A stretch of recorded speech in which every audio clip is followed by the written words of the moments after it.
So welcome to the How to Work with Large Prime Contractors event. This is episode 1. We envision there'll be a lot more events with large primes as they see the value in participating as much as you see the value in attending. My name is Neil McDonnell. I'm the founder and president of the GovCon Chamber of Commerce. I started the Chamber of Commerce after being a small business owner myself for 20 years in the federal space. And one thing I learned that's just solidified everything we do now is government contracting is not a secret. It's just a process. Learning from experts like today's panel is part of the process. In a minute, I'm going to introduce the panel, but let's do some quick housekeeping. First thing is we're going to put out some polls. If we do and we drop a poll, we ask you to participate. It helps us learn more about how to provide value to you and make this time you're spending worthwhile. Second thing is about technology. If you're in on Zoom, there's a chatting functionality, and that's to chat among yourselves, but you're not going to be able to reach me because I won't be able to look at it. And really the panelists probably shouldn't be looking at it as well, so they're focused more on the questions. But feel free to chat among yourselves, and we'll look in there afterwards to see if there's anything we can follow up on. There is a functionality called Q&A in Zoom, and that's the place to put questions. We'll track them in there, and I'm going to try to get every single one of them answered. Anything that we don't get answered, we'll follow back up and try to get them answered by the large representatives today, but we'll put it in our blog post towards the bottom. You know, here's a FAQs from this event. It's a place for us to answer all those. The other thing is for many of you, if you're on, I think you need to be on the desktop version, not the browser version of Zoom, but you have the ability to upvote something. And that's really helpful when you upvote it, because if you see questions that you would have asked and you upvote it, it rises that question up. So three thumbs up could move a question to the very top, and that's the question the panel and I tackle next. Okay, so, this one's really important to me. This event is made possible by the GovCon Chamber of Commerce sustaining members, and I know many of you are on the call today, so a huge thank you to you for your financial support of the Chamber's mission. We love driving forward on that. We've got a great panel of large prime representatives with us today. They're going to provide actionable tips and best practices. In case I forget to say this later, thank you very much to all 5 of you for making the time to walk through and putting up with me on some of the prep activity we had to do. I really appreciate it, and I know the attendees really appreciate it, so thank you. And then for everybody attending, in order to maximize the time we spend giving actionable tips, I've asked these panelists not to share lengthy information about themselves or their companies. You can find all that online or when you follow up based on their suggestions on how to follow up. So panelists, please go ahead and introduce yourselves and start just by sharing your name, your company, and where are you based? Hi, I'm Melinda Martirosian. I am from Manson Construction, and we are based out of Seattle. That's where our corporate office is. Great. Good afternoon. My name is Shawn, Ralston, AECOM, and I am based in the DC area. Good afternoon. My name is Teanna Jones. I'm with Deloitte Services, and I'm based in Arlington, Virginia. Hi, my name is Jennifer Delaney. I'm the Small Business Liaison Officer at Dynetics, and we are located in Huntsville, Alabama. Hi, my name is Cruz Andino Vargas. I am located in Puerto Rico from Honeywell Aerospace, and I give support to basically all Honeywell locations across the U.S. and Puerto Rico. Located in Puerto Rico, yeah, I mentioned that. Yeah, you're just getting extra credit for Puerto Rico. Yeah. One thing I want to let the people know who are attending is that we're going to try to move through pretty fast. Usually I have this dynamic discussion, but because there's so many questions, I'm going to be asking a lot of questions of the panel, and we'll try to just get one response to a question. If it's sufficient, move on to the next question. There will be a couple of questions that I want to get a feel from each one of the companies on their perspective. And so this first one, I just want to start with at a high level for each of you, and Cruz, maybe I'll start with you, is what is an SBLO and what isn't it perhaps? Yeah, so basically my main role at my company is I'm an advocate for small business. I'm basically the face for small business. I'm basically the guy who introduces them to the larger, broader organization. Our company is very big, and often I get questions, you know, how do we get to sourcing? How do we get to procurement? So sometimes I feel like I'm a quarterback in which I tend to throw the ball to different locations from the company, depending if it's IT, if it's transportation systems, if it's machining type of suppliers, electronics. So it kind of depends. We have a really broad-based organization located across the world, and I'm basically the focal, along with another SBLO that we have also working full-time. So that's why, I kind of assist.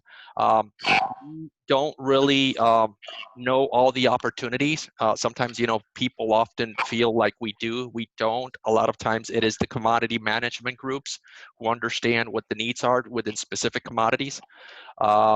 So we help them out, the small businesses, to try to navigate through the corporate maze and, feel to see if there's opportunities for them. No, that's perfect. And Teanna, maybe picking up on that, with SBLOs, we sometimes, small business liaison officers, and I equate them to small business professionals or specialists within an agency. And first, maybe do you see that same way? And then the second thing is, along those lines, is there one, or do organizations like Deloitte have many? Sure. So spot on, Neil. So small business liaison officer role is an appointed role. It's a role that is mandated by the government. A lot of folks don't know that. It requires an appointment letter. So for Deloitte, there's one SBLO, but we have multiple program managers that are aligned by our sectors within the firm. So I agree, our role is equivalent to our OSTBOs, if you guys know that terminology, our small business directors, and we work a lot with them as well. So we are a connector. I always say we have three clients: our small businesses, our internal clients, and also our small business OSTBs within industry. No, that's perfect. Understanding it too. It's like you're not just there for me, right? There's multiple customers you're serving. Melinda, maybe taking it over to marine construction, and later on you can tell people about that. But when I look at Honeywell, it's aerospace, or Deloitte, I'm just saying professional services as a loop, but construction, is there a difference from your perspective on how SBLOs operate, or how you operate within your firm? Or do you see that it's pretty much the same as what Teanna and Cruz have talked about? So we're not quite as big as those corporations are. We are a large corporation, but in this case, I'm actually the manager. I run the whole program. I'm a one-man show. And so I'm responsible as being a liaison throughout the United States from Seattle, and I travel all over. So I do quite a bit of traveling because of trying to reach out for small businesses and meet them and go to the different conferences and talk at different conferences. So we actually train small businesses too. So at our different locations, we usually have a class each year doing an outreach to the small businesses. So we try to make sure that not only are we there looking for the diversity, but we're also giving back to those partners that we give diversity to. So it's a little bit different. I'm a one-man show where the other ones will have others under them also having other small business professionals with them. Here's hoping you get to the point where you need lots of people. Yes. Shawn and Jennifer, just kind of picking up on this, we're talking about what SBLOs do. And are there a couple of examples of what you don't do as an SBLO? So Shawn, maybe I'll start with you. I don't pick our teammates. I leave that to our technical people, our program managers, our project managers. I think a lot of times small businesses think that we have subcontracts to hand out when we go to events, and we don't. I wish we did, but we don't. But what we do is we have the knowledge of our organization, and we can help them connect with people that may need their services, may need their products. So it's really, I tour guide or directory assistants or whatever you want to call us. We do that part of it, but not actually picking, because I'm not technical. I can't tell a good environmental firm from, one that may not be as good. So I get them to the people that can make that distinction and let them decide who's going to best help them and help our client. No, this is a really good tip. These tips I'm trying to find, right, is that I do think you're sitting at the table with contracts ready to give to me, and I just needed to show up and, to understand what you do and don't do. I'm like, okay, I need to talk with Shawn about who is the right person, or how do I move forward past you. So Jennifer, Any other things you might think about that, what SBLOs or in particular you don't do that you sometimes think people think you do? Honestly, I think Shawn hit the nail on the head.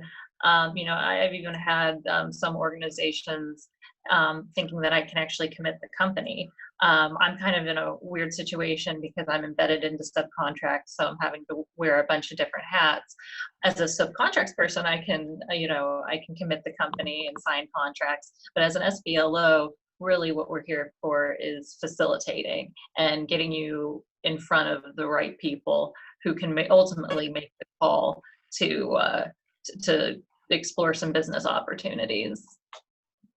Well, Teanna, maybe we kind of expand past this then on what you guys have been talking about to knocking on doors, right? This second major bullet I had, but it's a big deal, right? Shawn says, don't knock on the doors and expect you're going to come get a contract from me.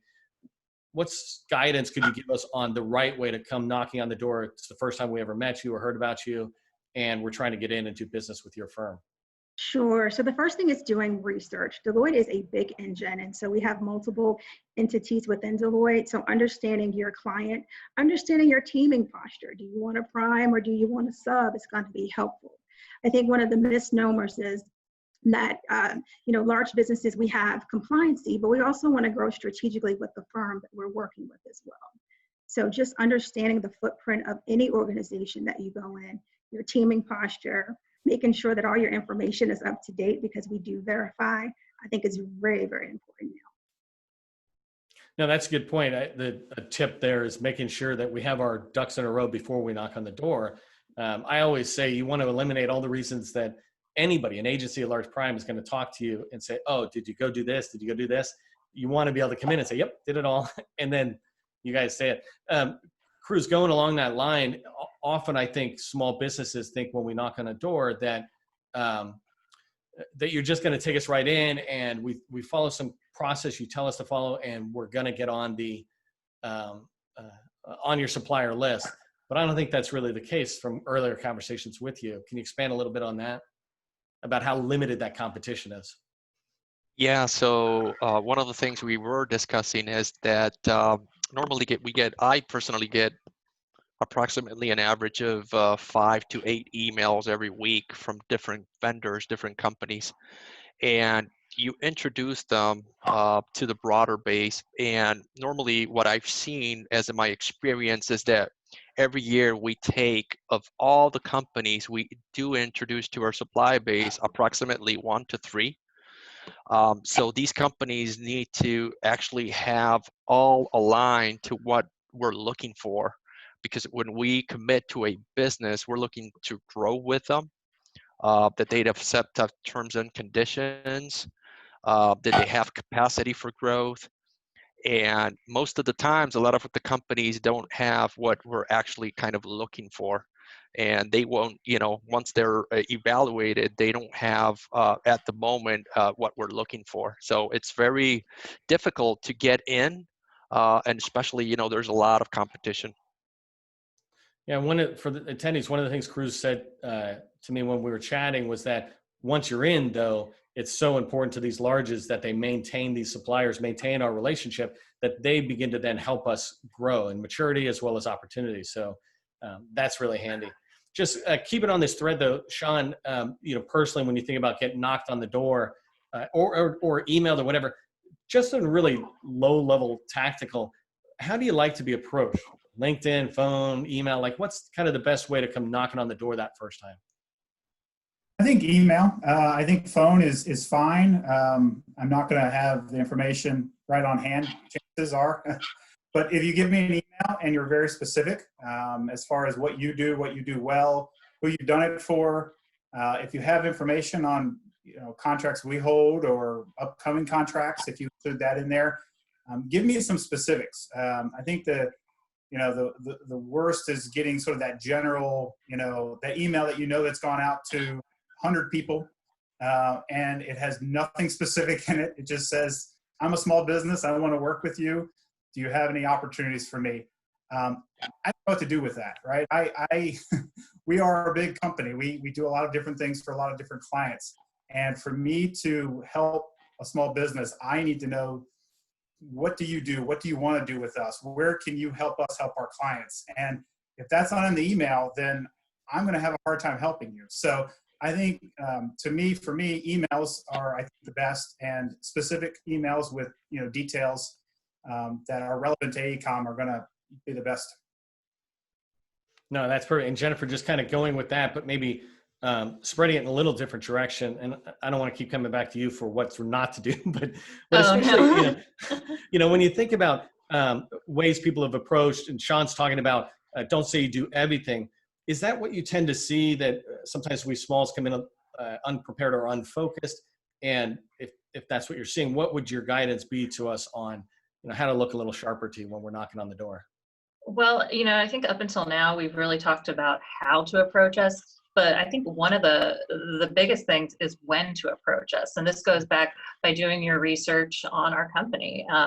What awards are we going after?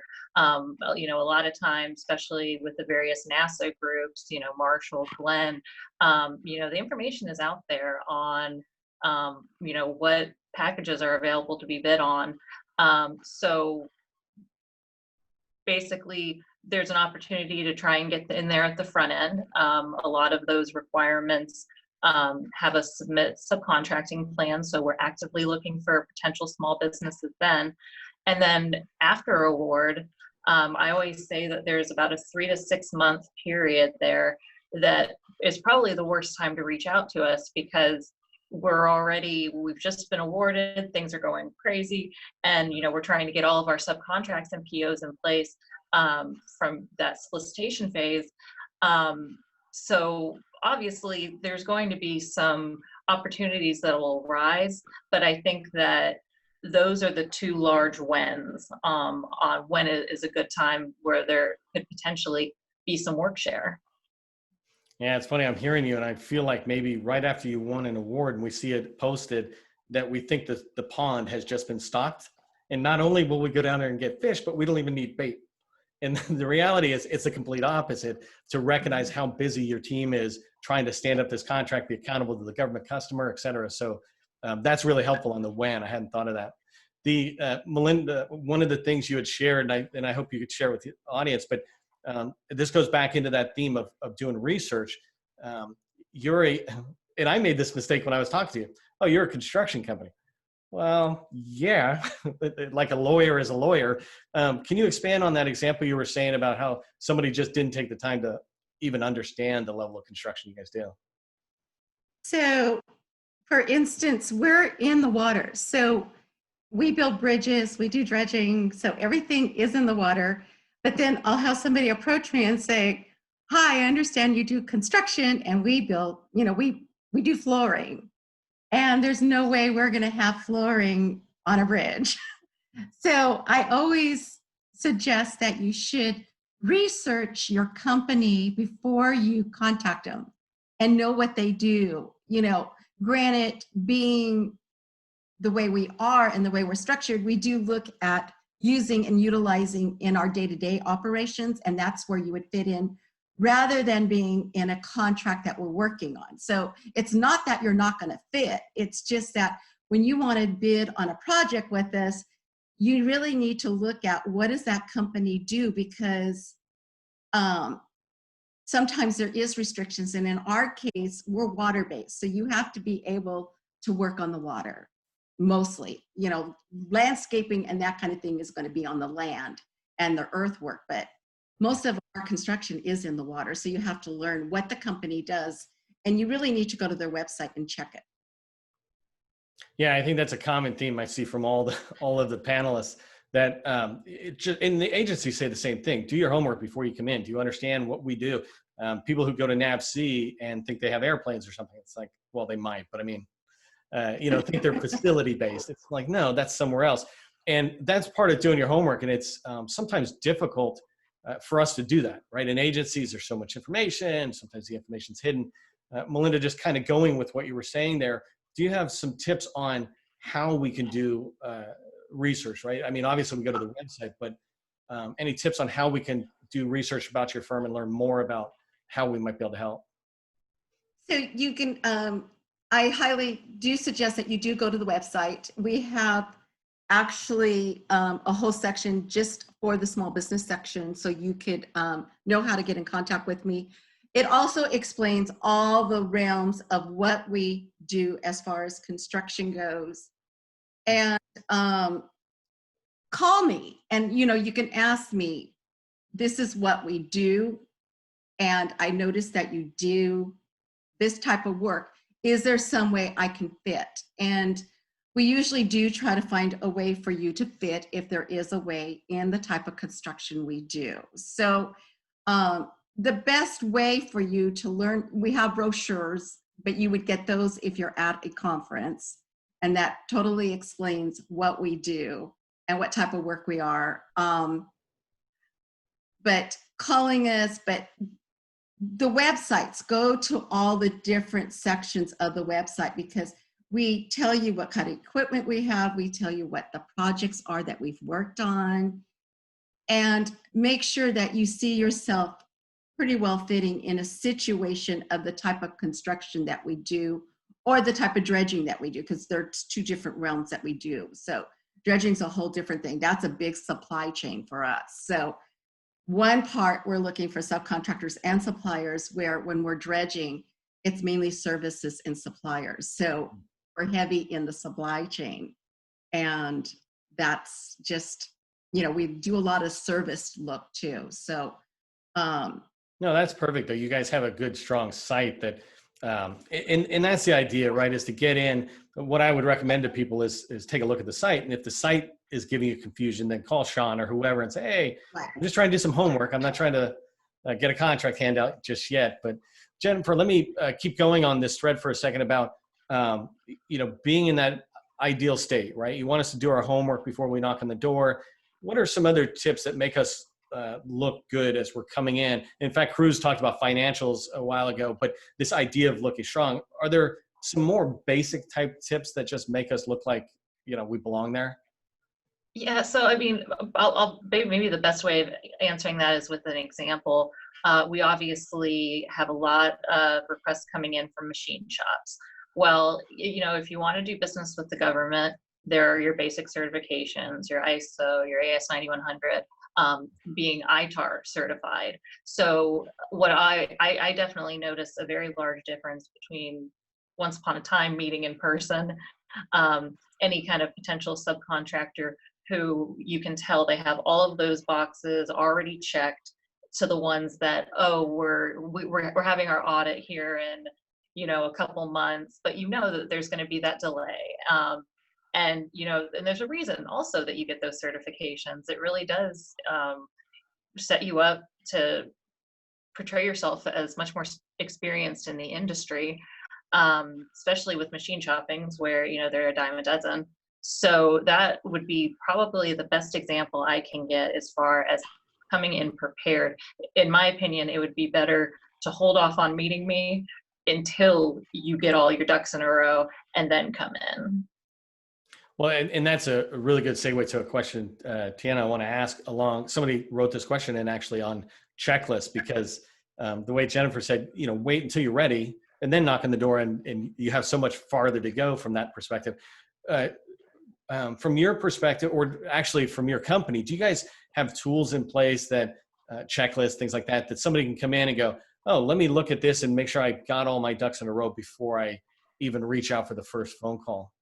Or do you have suggestions for that kind of thing? Yeah, so I would just, USAspending.gov, FPDS are all sources that you can see where Deloitte has had previous contracts. And so some of the most successful companies actually do that intel prior.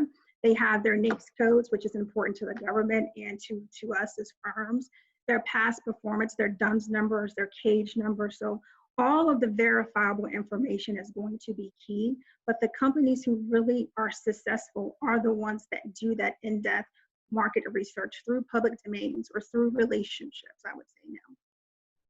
Are there, do any of your firms out there actually put down this checklist? I know I was in some firm, I don't know if it was one of you guys or Deloitte or a GDIT or somebody, but this idea that going through their supplier portal, it was asking a lot of these questions that it seems like you're giving tips on. Sure. Would you recommend people get onto the portals whether they know there's an exact fit and then begin to kind of get going, or not get on your portals until you get going.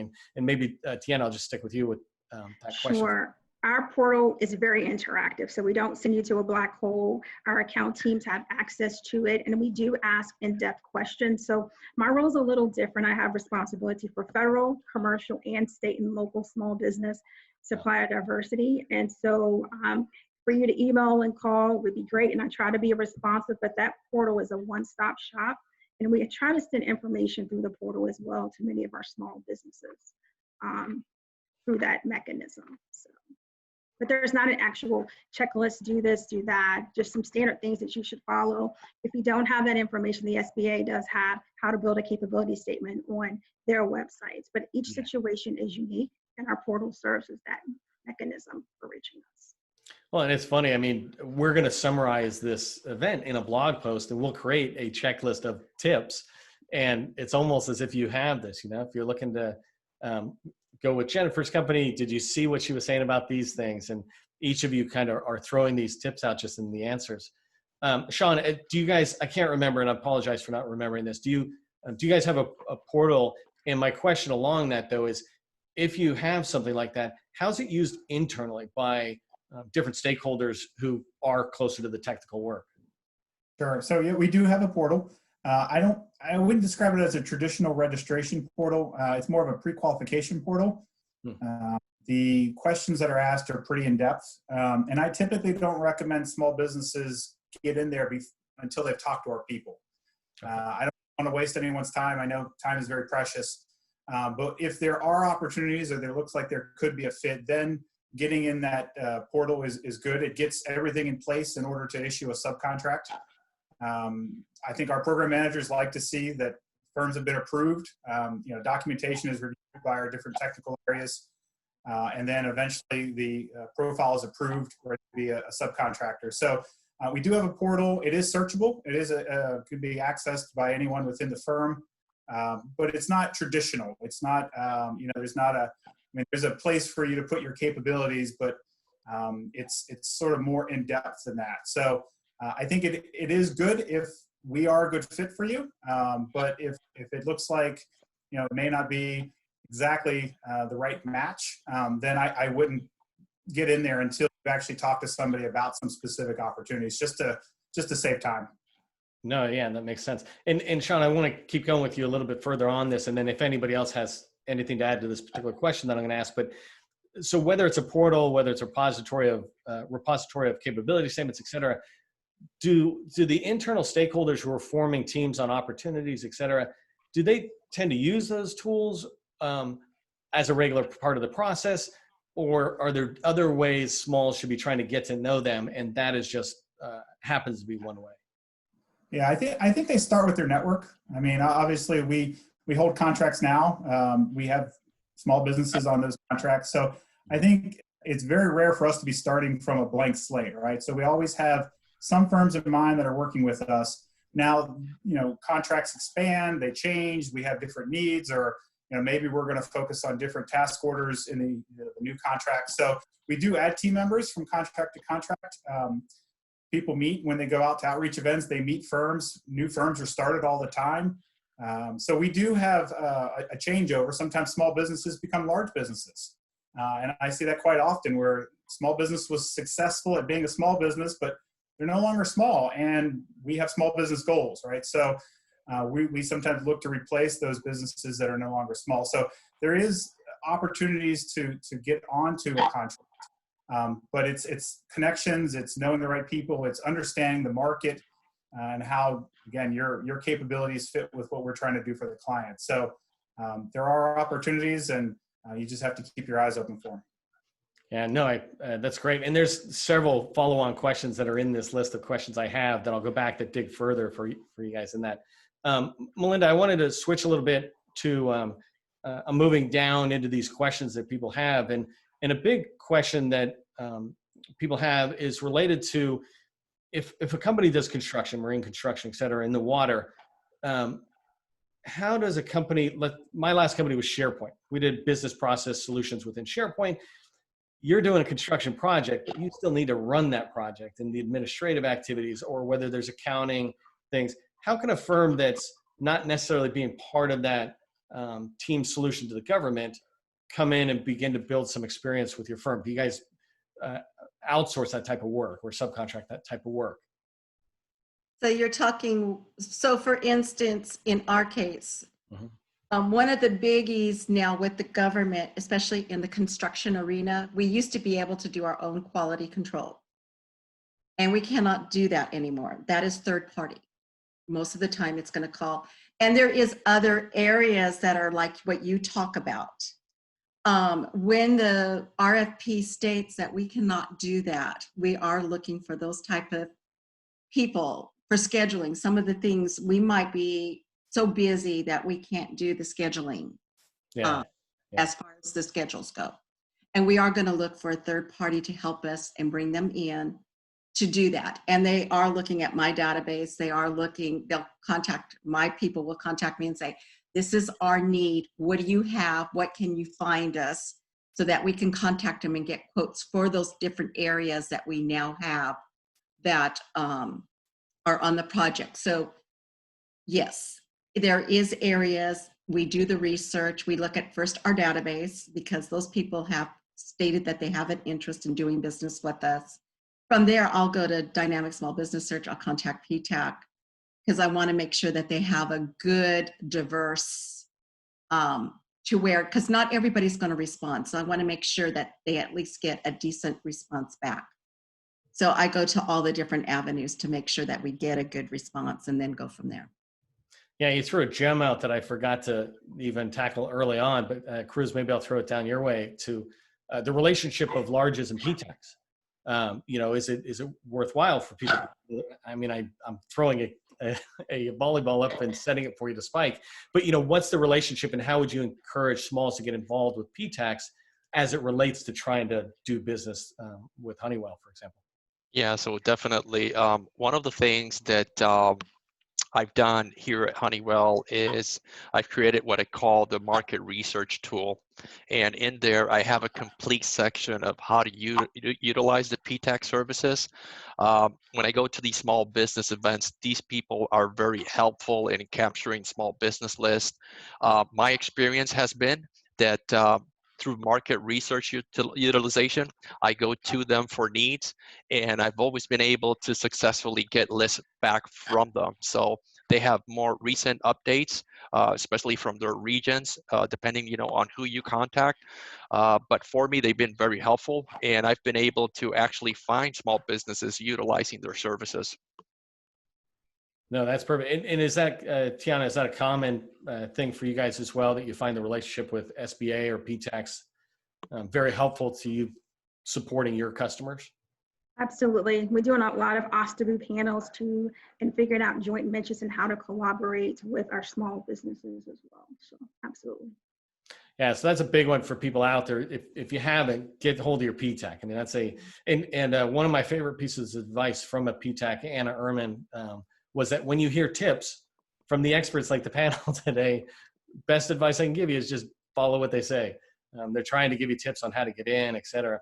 So I took a lot of the questions that had come in ahead of time and tried to summarize them quickly in a way to be able to ask about them. And then I have some that just came in today, and they're just too many, and I call them unmanaged, and we'll get to them. And then we also have 18 so far in the Q&A. But Jennifer, I might start with you on persistence. So this is a question people have from various angles on how persistent should I be when trying to build a relationship with you, with your company, with your teams, and at what point does it become stalking? Oh, well, I don't like to use the stalk word. Annoying, yeah. You know, I think that the biggie is, you know, I think it's fine to keep reaching out, but I think this also goes back to doing your research. You know, if a small business has come and I kind of, no matter what, I'm going to flow opportunities around to the team, say, hey, do we have anything near term that we can consider? You know, if the answer is no, so it helps for me, if the next time a small business comes in to check with me, if I say, no current opportunities, that they have something specific that they want me to go and look at within our company. So, we, noticed you got awarded, this contract, we think we can assist here. In that case, I know the exact program manager to go and talk. It's really more so even for me, I want to make sure that any follow-up that you come to me with is actionable. And there's a path forward on where I can take it within my organization. So that's kind of, I would say, my rule of thumb as far as persistence is it really does help when you can come with a specific program question that I can go chase down for you. Help me help you. No, that's perfect. And actually, let me pull a little thread on that before I let you go on that is, especially when you think about a small firm and let's say they're under 10, under 5 people, but they're experts at what they've been doing. They've been doing it for decades. And they do their research and they know that your firm has won this particular contract. Is this, and maybe a head nods for others, but for you, Jennifer, kind of answering it, is this a totally acceptable expectation on my part that I can come to you and say, hey, this contract is there. We think we can totally fit. And we have this experience set. Could you introduce us? Being able to get introduced is something that you guys do or are willing to do?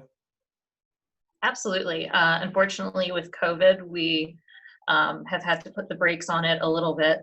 But prior to everyone working remotely, if I know exactly which program you're considering, Dynetics, we are large, but not so long ago we were in fact small. So on some level, we still kind of have that small feel, and it's so easy to go and pull on those people. As far as our organization has been set up, we're a pretty tight-knit group, and we've developed those relationships with the program managers. And a lot of times when, our program managers have the time, or in the past, they're open to providing tours, of our facilities, even going that far. So I've never gotten pushback from any of my program team about meeting with a small business that has a capability that they really think they can use. Well, so Teanna, let me ask you about tags because, I'm a veteran and you have to give money away, or I'm a woman-owned company and you have goals. Let's talk a minute about the myth and the reality of what's in there. Larges have a responsibility or an obligation or a requirement. I don't know. You tell me to subcontract a certain portion of the contracts. How does that work in there? And talk to me a little bit about tags from a myth or fact standpoint. Sure. So the myth is true. So every large business that submits a subcontracting plan over 700K has to work with small businesses in some capacity, right? With that have to method, we do want to select the best athletes, right? So small businesses that can bring strategic value to our customer. What a lot of small businesses don't realize is that, yeah, we can bring you on the contract, but can you execute, right? It is not only a Deloitte brand, it's your brand too. So we want to make sure that we have not only the socioeconomic classifications, but also the companies that can perform and carry out the client's mission. So with Deloitte, we work with all socioeconomic classifications, and maybe a little bit different than some of my other colleagues. We're locked in tandem with our BD folks. So we know the requirements that come out. We do 99.9% of all of the plans, commercial, federal, and then state and local. So I think we have a good idea of what we need moving forward and where we're deficient. But we always want to introduce new energy, new small businesses in our ecosystem. So we want to keep the wheel turning on that. So. No, that's perfect. And for those of you attending, if you haven't seen, check out Deloitte's chairman. He put out a video recently really talking about that, and you've got it from the leadership all the way down, which is phenomenal. I want to keep going a little bit on that, Teanna. On one of the questions people have is, how do I identify which socioeconomic statuses or goals you're not meeting, and where there we can get in and help you? Sure. And that is technically by contract. So I wish I had a list to say, hey, we're not meeting hub zones in 25% of the area. So it's definitely by contract and by that client.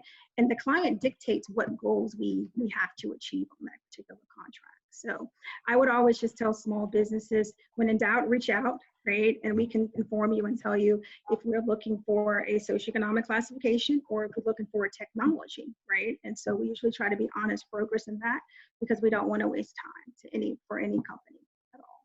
So, and it's a little unique, Neil, because we have the state and local, as I mentioned, and the commercial, and some of the designations differ. So if you are in a DBE, disadvantaged business, OBE, all those WBs, please do contact us, because we're looking to increase in that area as well, not just for the federal side of the house, but also for public sector.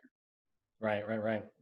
So Melinda, one question came in, I think probably specifically for you, since it had the word construction in it, that it was asking about how does a new company, I think, let's see if they said one person or 5 people, a couple of people in a new construction company, but they have 30 years of experience in the construction industry.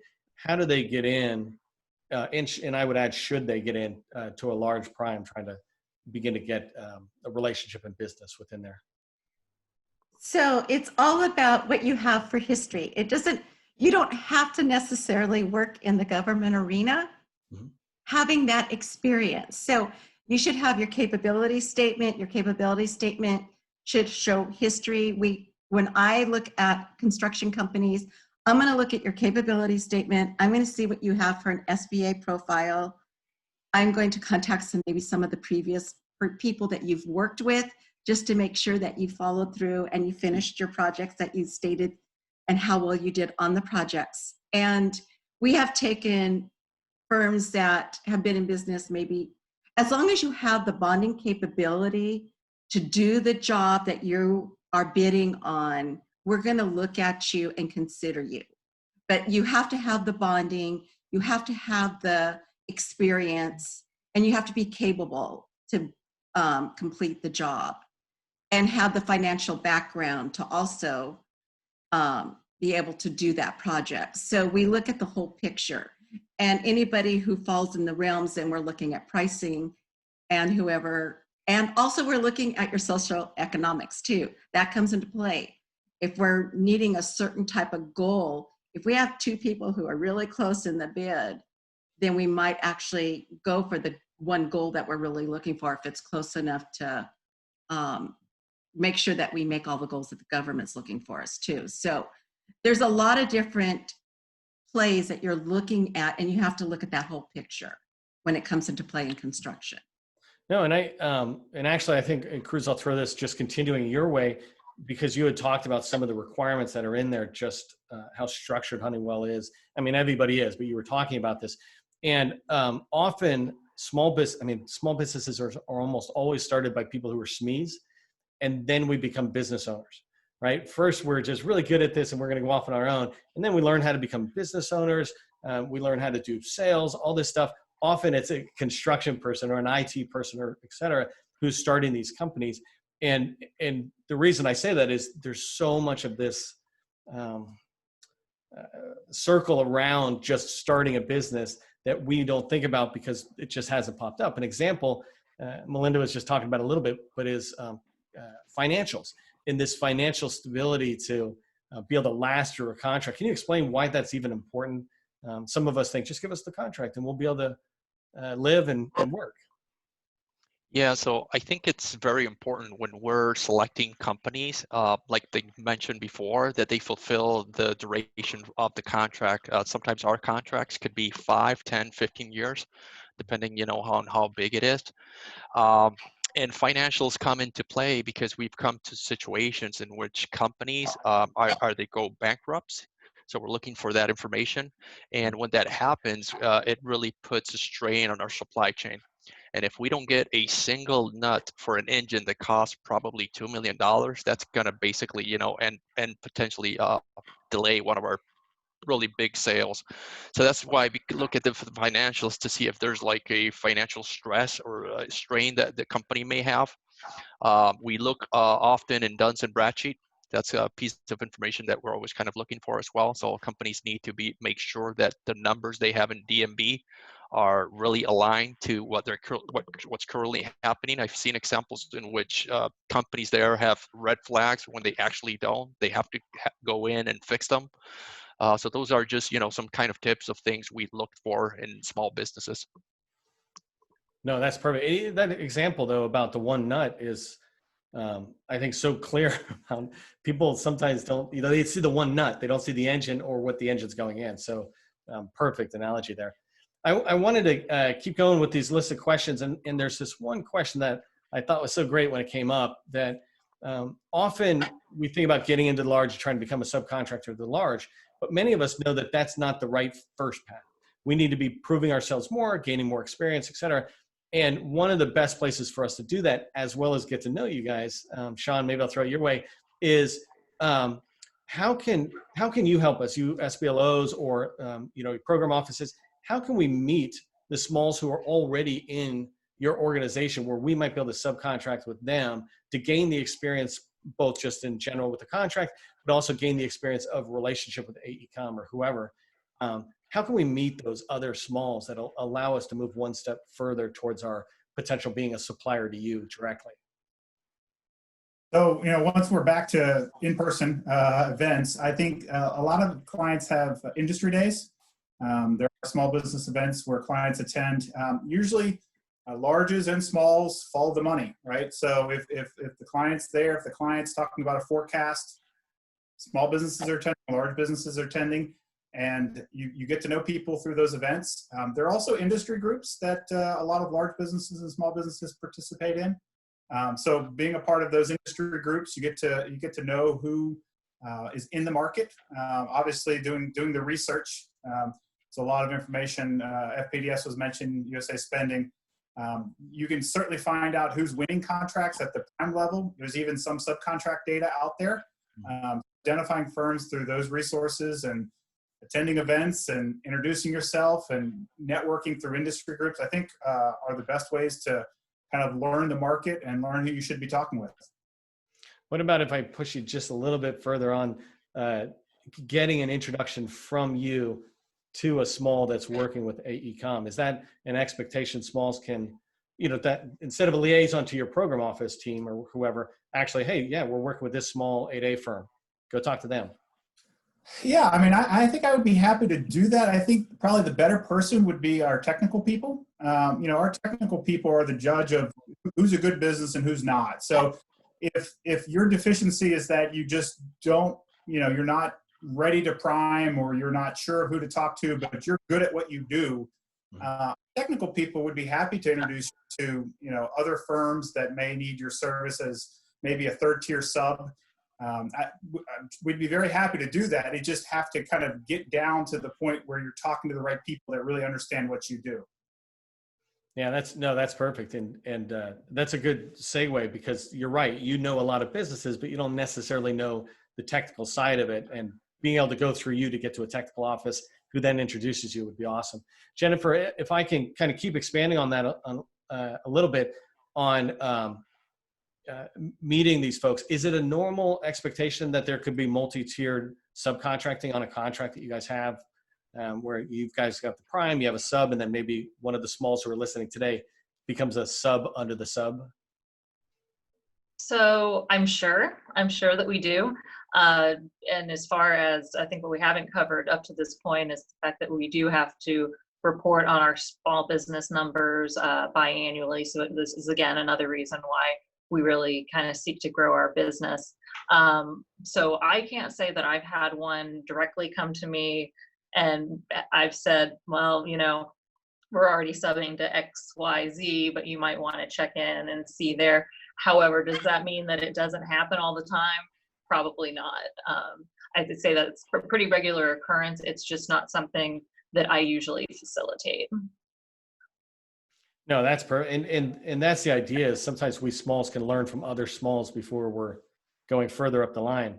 Teanna, just moving on to a different question when we go in here along the same themes, but this one is about the best time to engage a large prime. Somebody is asking, their question is generally around opportunity, before the opportunity, during the opportunity, after the opportunity, but feel free to expand that even beyond a single opportunity. Sure, it's definitely pre-RFPs, we say. If you have an organic client relationship, we can start cultivating. In some cases, we're able to help our small businesses or walk our small businesses to a CO where we know that it's going small business set aside. So I think relationship building, relationships are 70% of the deal. 30%, everything else is transactional. So building the relationship early versus the opportunity usually yields better results. Let me just pull a little bit more on that relationship, right? It's because for some people it's intuitive, and for others, like, what do you mean? Could you give me guidance on how to move forward on the relationship? What's some ways a small Teanna can develop a relationship with a large, somebody like you? What would be a good way to develop a relationship with you?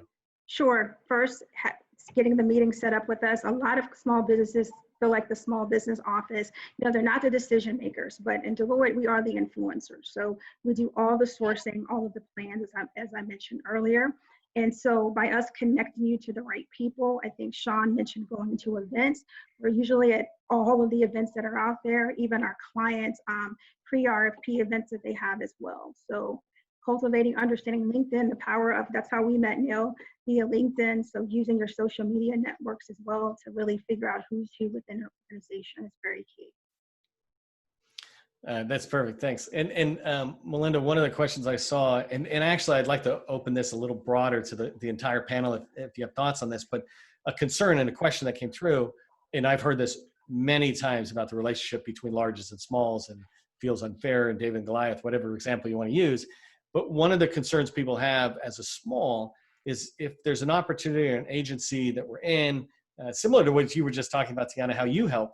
But Melinda, one of the concerns smalls have is sometimes we bring information and the information is just absorbed and brought into the capture activity or whatever of the large, or it's passed along.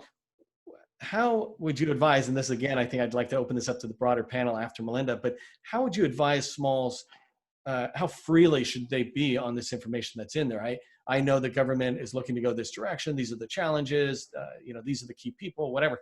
All that stuff I would say is somewhat competitive information. What are your thoughts on that? So are you talking in a proposal process then, as far as then giving us too much information rather than not enough information, or? I would say before the proposal. By the proposal time, theoretically, you've brought us onto the team, and so we need to be more. So we do need to. Okay, so you have to be forefront with your. We're not allowed to share your information. Okay, so whatever information you give to my team or to me stays with us. We're not going to share anything that you have that you might feel that is. It's great to know what you can do. You want to shine more than the others, and anything that you've got that you feel is going to be set aside from somebody else that you can do that nobody else can do, it's going to stick with us, and we're going to look at you and say, oh my God, this person can do this. Nobody has stated that they can do that. Anything that you can bring to the table that's going to be part of a project that is going to set you up above the others, you really do need to bring that across, because we're going to remember that, and we're going to remember you when a certain project comes up. And it's noted, but we don't share that among anybody else. That stays within our company. So it's very important that you do share any information you have about your company, especially the things that set you apart from the others. Right, and to expand on from what Melinda said, I think that a lot of times when talking about something that only you can do, we want to see that at a high level, but we don't want to see your company's sensitive processes or anything that you would consider proprietary information. Just like you shouldn't be sharing that with us without the correct NDAs in place. We don't want that circulating within our company, because we can't control every single engineer who may inadvertently get access to it, and the next thing you know, you have a legal battle. So I always look at it as it's all comes down to your processes. I mean, how are your technical reports marked, and to really, really pay attention to that, and definitely, it's not ever a bad idea to seek legal input if you're ever concerned that some of your sensitive data could be making its way into some of the larger primes, because just like, that's not good for you, it really isn't good for us either. And, we definitely take that into consideration when meeting with small businesses. Yeah, I think oh, sorry. well, let me add to it, Cruz, and I'll throw it back your way, because Sure. I love the answers I'm hearing in this direction of you got to shine. Keeping the question a little bit back towards marketing and not processes so much. Sometimes I think the question is focused on, I have a relationship with a customer, they're talking to me about their strategy. And really, I think sometimes we smalls feel like we're the only ones who know what we're hearing, kind of thing. But then the large gets it and runs with it, and oh, we've been foiled again or something. So Cruz, going with that kind of thing, it's like, whatever you were going to respond, kind of include that marketing type of information more than proprietary technology type stuff. Yeah, definitely. I think that there has to be somewhat of a differentiator, when you're presenting your capabilities, right? And one of the things that it was asked before is, what are the socioeconomic designations that we're mostly kind of lagging or looking to expand on? And I want to say, hub zone, service disabled veteran companies, those are ones in which, definitely a lot of prime contractors, definitely need to increase their spend. And a really nice tip that I want to give to the audience is that just last week I got an email from a company 50 years on the business, and they did not know that they were in a hub zone. They're applying for the hub zone. Now they're not only they will become a small hub zone company. 2 years ago, I went through an exercise. I took all of my small businesses and I found 50 that were located in hub zones. Of them, I got 3 of them that were able to get hub zone certified. A lot of them did not meet the employment criteria, but the other ones did simply no. So recommendation is as well, that's something that can definitely set you apart. So look into the hub zone maps. Check if you are in a hub zone qualified area. That changes every now and then. And, go for it, apply for it. That's certainly something that can set you apart from other companies. Yeah, for anybody who's wants to follow through on Cruz's tip, we have on the GovCon Chamber a whole mini course on how do you find out if you're eligible and qualified for a hub zone certification, and then how to pursue it to go through so you can get that. I think too, listening to what you're saying though, one of the things about the question, and it's fun, I get to ask these questions even though I feel like I might have my own opinion on it, but it goes back to Teanna, what you were saying, I think pretty strongly, and everybody agrees, it's about relationships. And if you have a relationship with somebody, that issue probably would never have been an issue. But if you're trying to, court many different companies and never settling down to try to build a relationship with one, you'll probably run into a lot more situations like you feel like, oh, I'm not being treated like a friend. Well, you're not a friend, not yet. So we're hitting the 30-minute mark out, and I've been going through a lot of the questions. That's how I've been guiding this mostly, and I'm glad I chose to switch that great.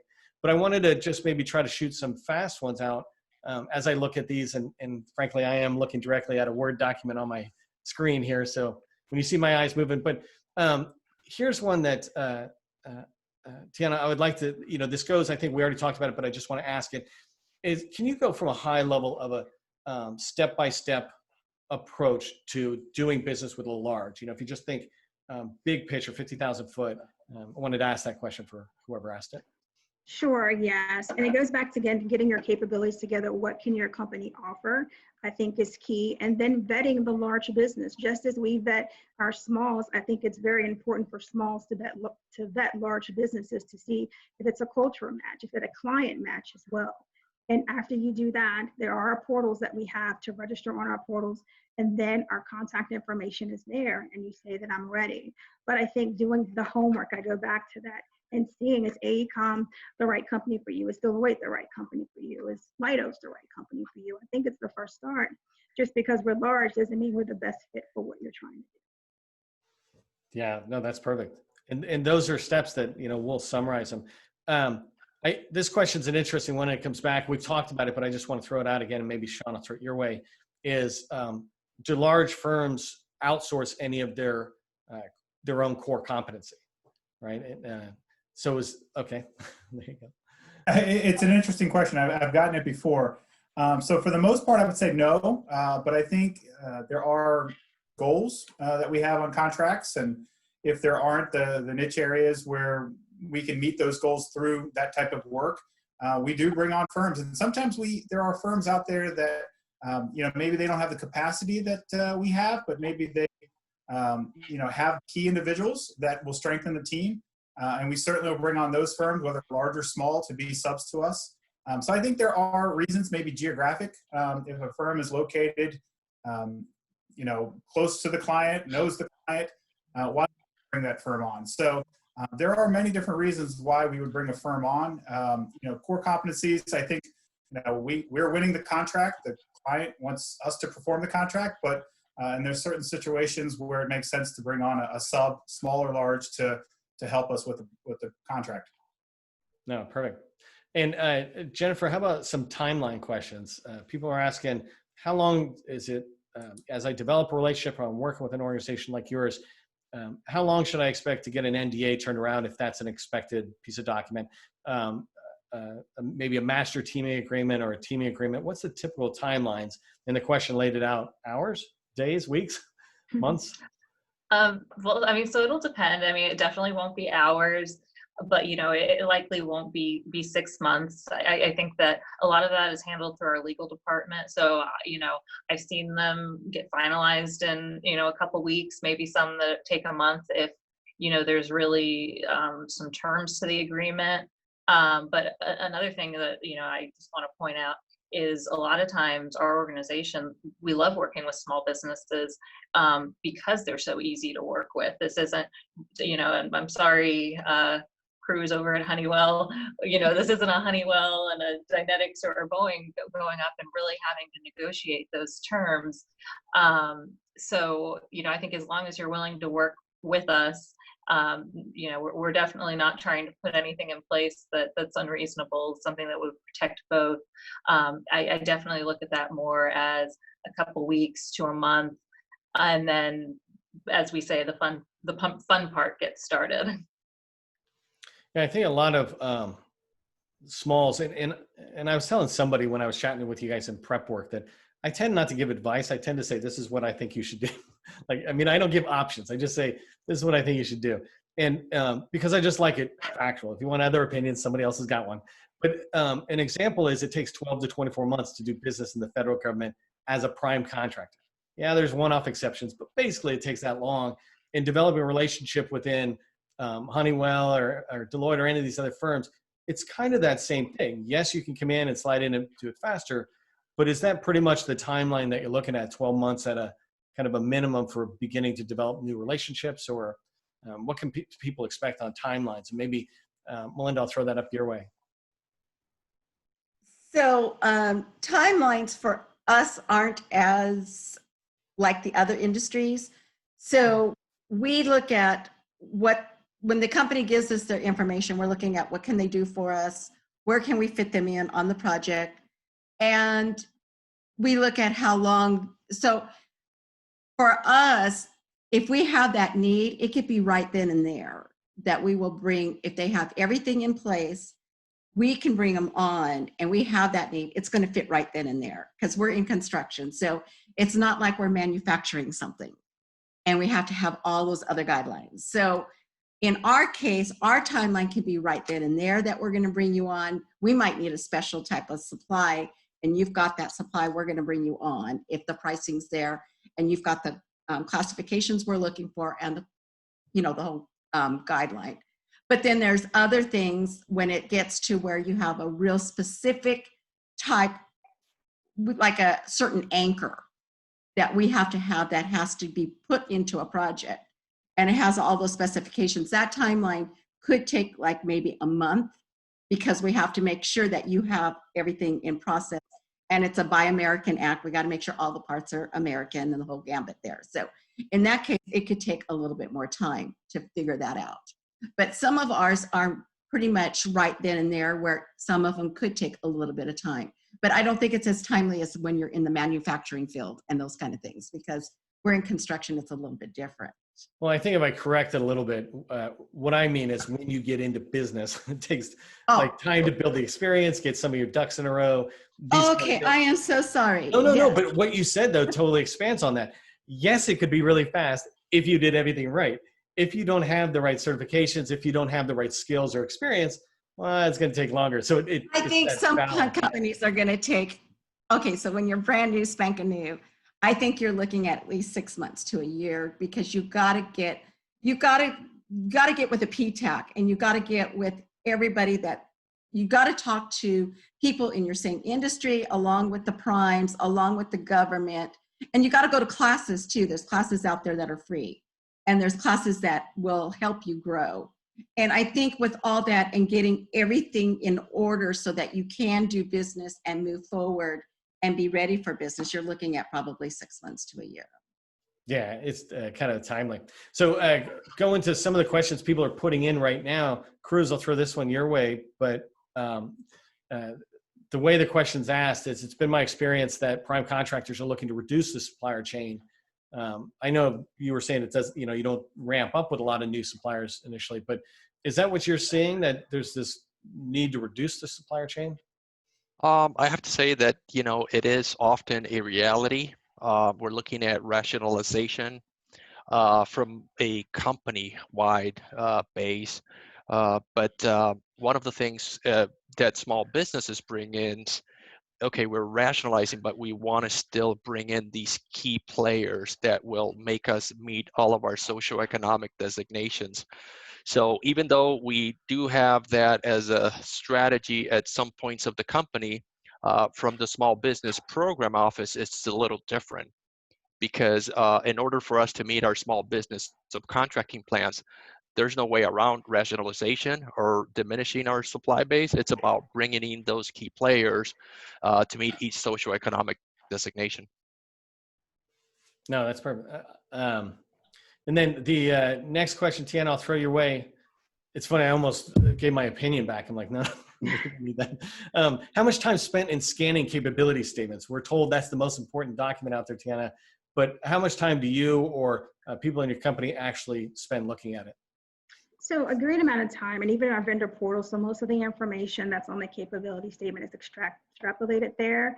But we really want to vet your company prior to any meetings. And so we go to your websites, capability statements, we go to SAMs, we go to the public domains and check every information that we can find in addition to the form. So very, very key to make sure that you have the adequate past performance.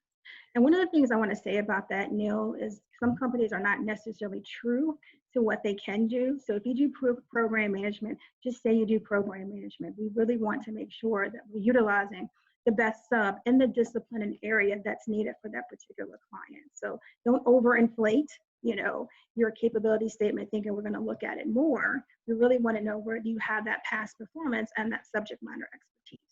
So be true to your core capability. No, that's perfect. Yeah, it comes through right away when you have a conversation with a small. Okay, so Jennifer, I live and breathe on this tool, but how do primes feel about being connected with smalls via LinkedIn? Is the question. LinkedIn. Top voted. I think LinkedIn it's a great tool as far as growing your network. I don't think it should be your first go-to. Kind of going back to Teanna's input on the capability statement. Personally, for me, an email and a capability statement is my favorite thing, just because looking at it this way, if I get an email with a capabilities statement, it takes me 2 seconds to hit forward and put 5 or 10 of my program managers that pop into my head. If I'm getting information about your company via LinkedIn, it's really just a little more work for me to talk, extract.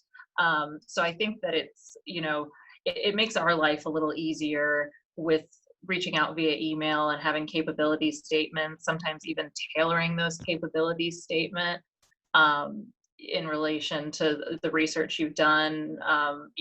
For example, I got a capability statement the other day that they had experience on a program. It was under a different prime contract, but they knew very well that we bid and lost it. So they know that we're interested in, you know, in that type of work and those type of skill sets.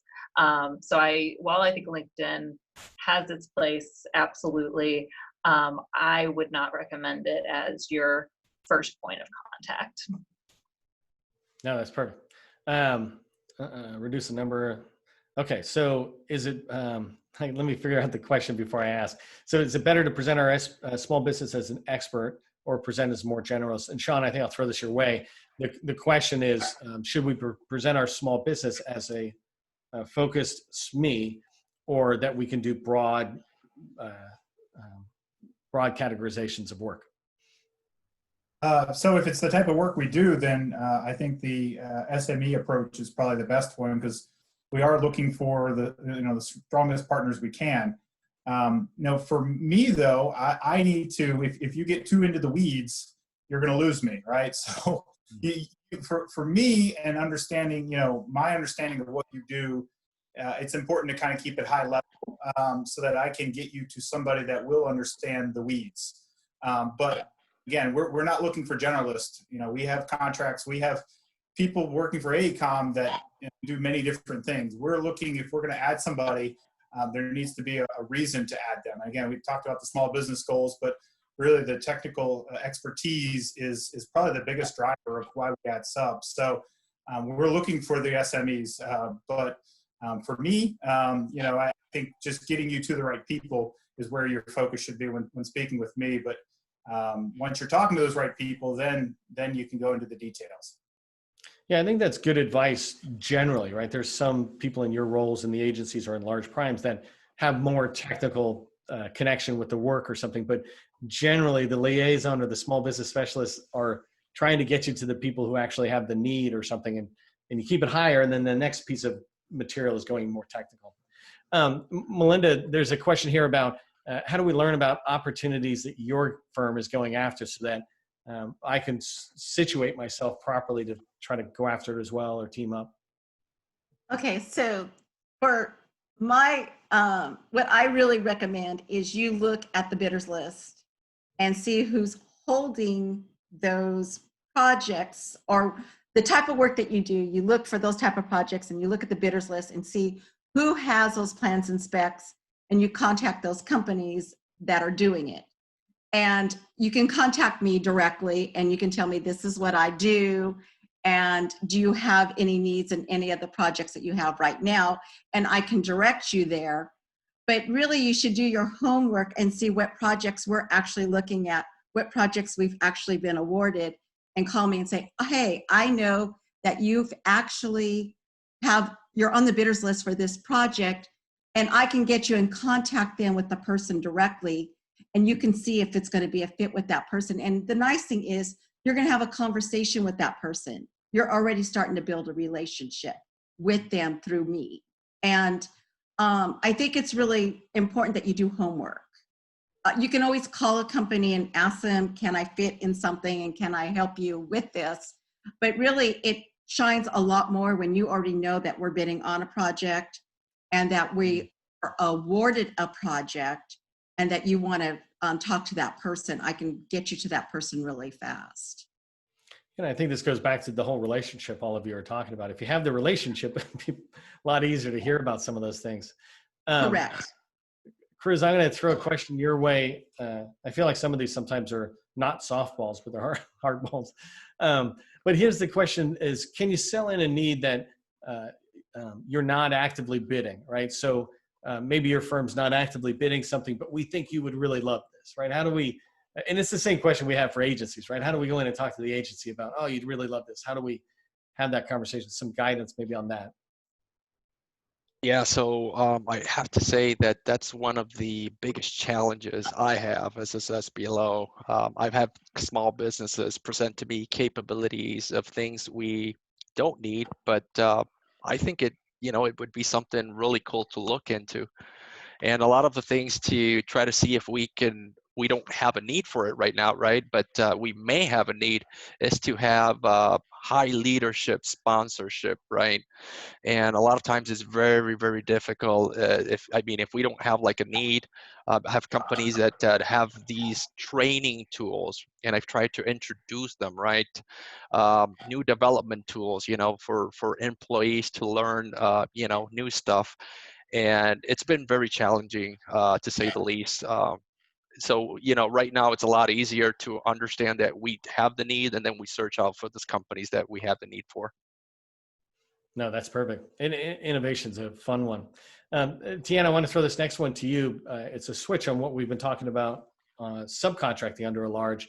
This one is along the lines of how would we approach it if we want you to be a subcontract to us on opportunities we're going after? How do we realistically and timely get you onto our team, or even get you interested in being on the team? Sure. So it's the same approach. Again, understanding our markets, our client subsets, priming, really understanding the customer or the client that you're going to market with is going to be very important. So if you have no past performance with that agency and you want to prime, well, there's probably a 0% chance that we're going to work with you on that deal. But if you have some relationships, we go back to that word, and then some intimacy with that client, understanding the missions, then it does get you a higher quote unquote rating for capture strategy within the firm. Yeah, that's really interesting. I hadn't thought to do that or articulate it that way, but it's the same thing. If I wasn't going to go after it as a large prime, why would I go after it as a large sub? Yeah.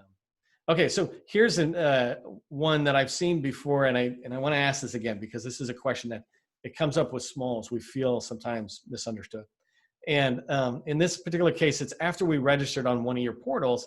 I've asked this question, and you guys have talked about it a little bit, but how do you decide if the company should even be reached out to? And I don't need that one answered because you guys have talked about, sometimes we don't even put you in the portal.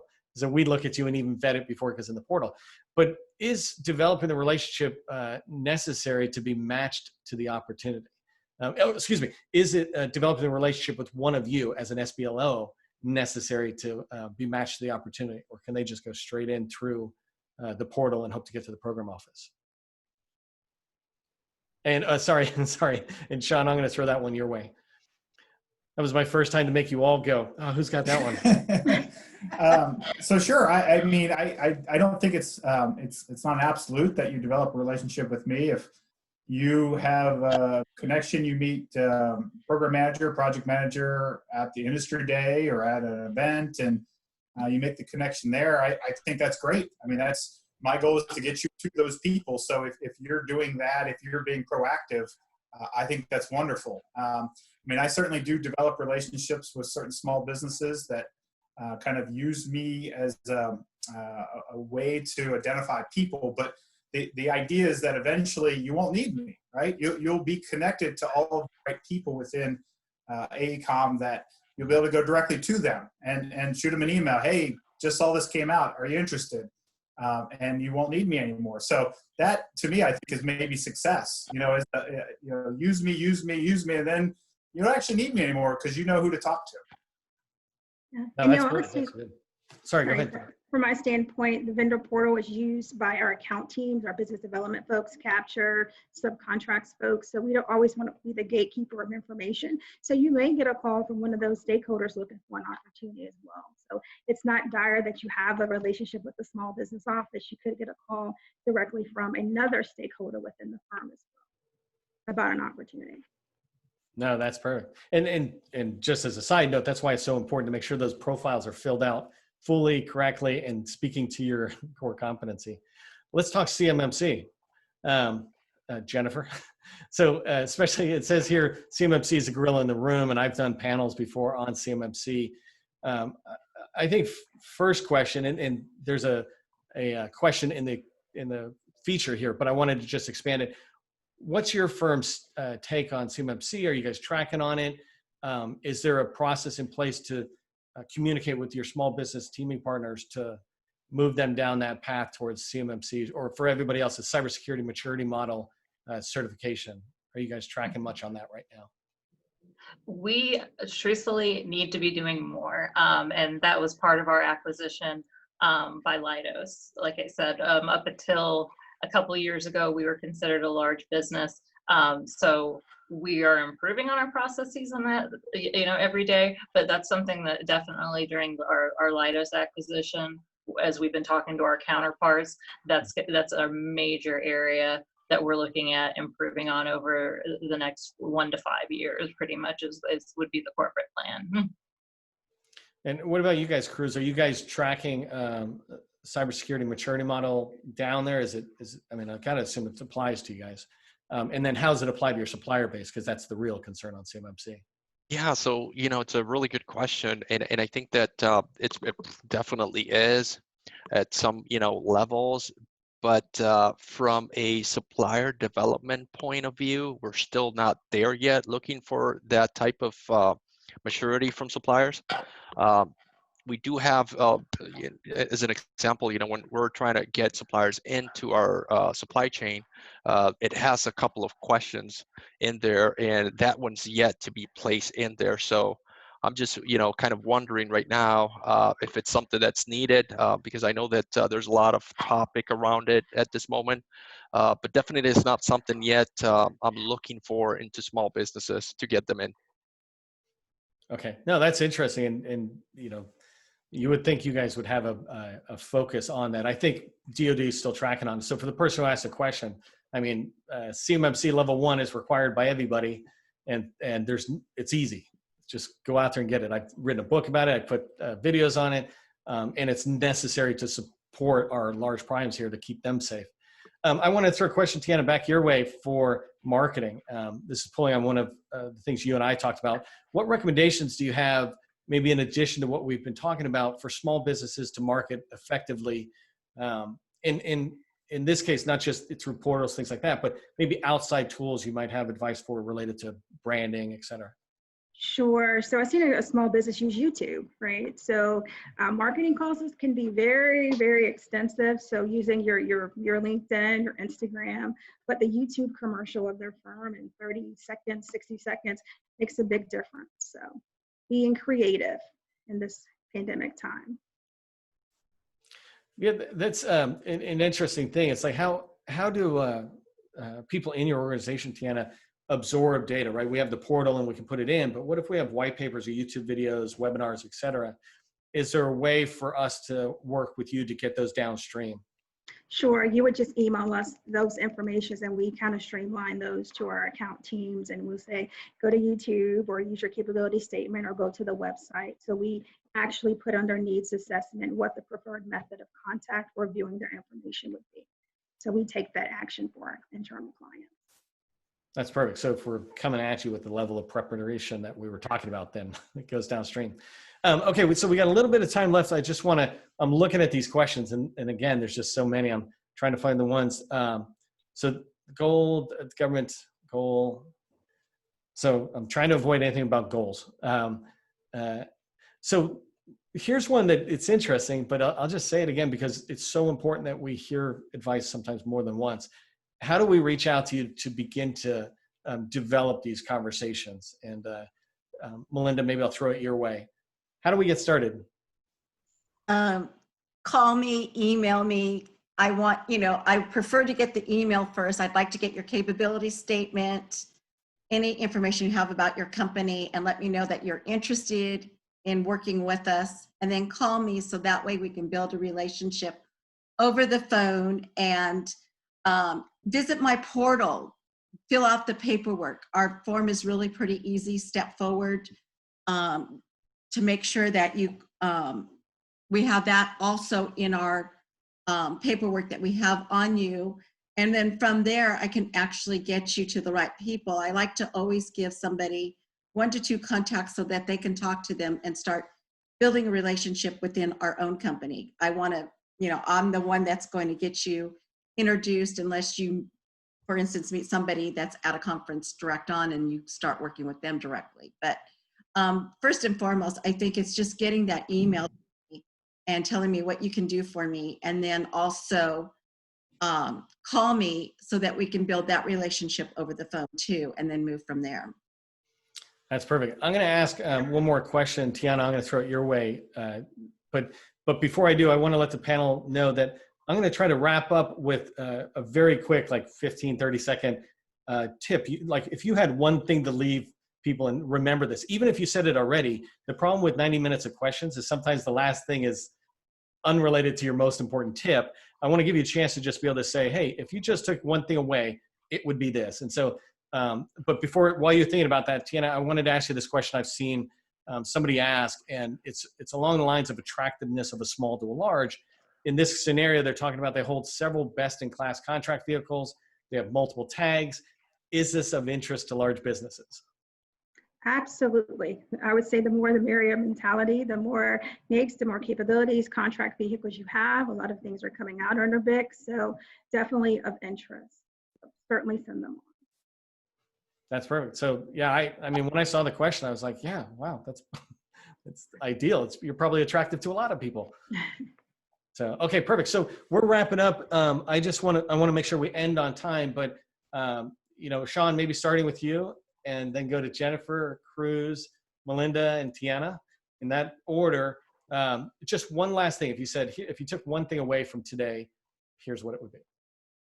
Sure. For me, it's be specific. You know, with your emails, with your phone calls, be specific, be very direct as to what you're looking for. Don't be general. Perfect.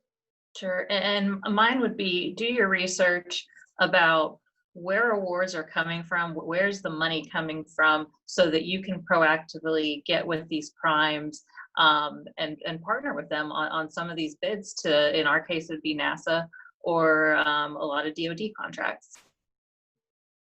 Perfect. Yeah, my takeaway would be, you know, to register on our supplier portal, registered also in the small business dynamic search engine as well. Get into